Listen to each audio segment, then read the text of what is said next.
Hey folks, so let's talk a little bit about Farseers and the role they play on the table pretty much. So I've had an opportunity to play around with Farseers on the table, Autarchs on the table, named characters, Warlocks, pretty much a lot of the various different HQs to really get a feel for them and try and find out exactly where they fit within my army and my lists.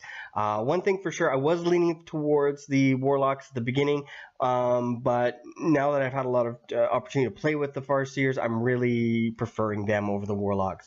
Again, a lot of this has to do with points and whether or not you can work a Farseer into your list, or if you want more points for other units, working a Warlock into your list. Each have a different role.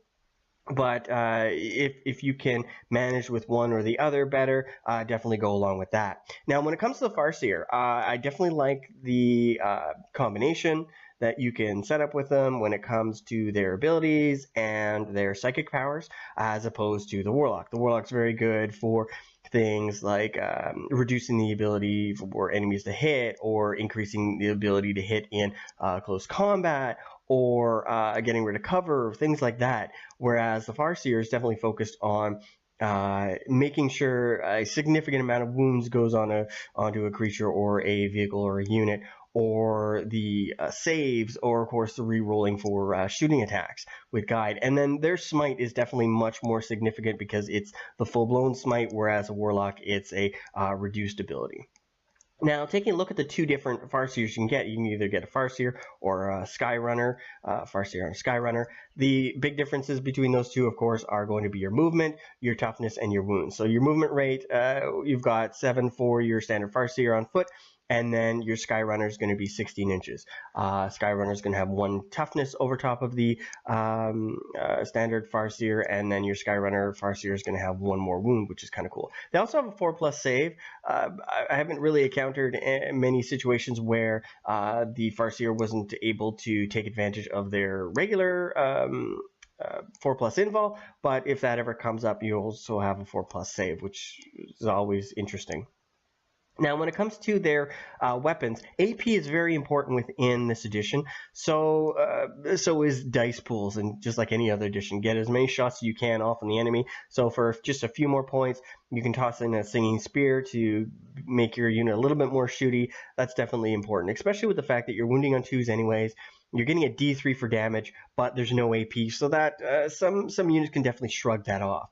But it might be very good for larger units that have a poor armor save, so certain types of demons or large creatures and stuff. Witchblade is always something to fall back on if you don't have the points, but definitely if you get the opportunity to increase to a singing spear, do it. Now, the abilities with the Farseer is definitely really impressive because you've got your Ancient Doom and your Battle Focus. Ancient Doom doesn't really apply to my meta as much, but definitely Battle Focus is something I've been using a lot. It's been very beneficial, and especially with the Singing Spear being an assault weapon, it's definitely really good for doing your advance and still being able to shoot without any negatives at all. Now, Assault and Battle Focus working together. The Rune Armor, of course, both get a 4+ invul save, and when you're looking at the Runes of the Farseer, which is really nice, and this really makes me prefer the Farseer over the Warlock. You're almost guaranteed to get that roll off to be able to get your abilities, unless it's really bad in some cases with me.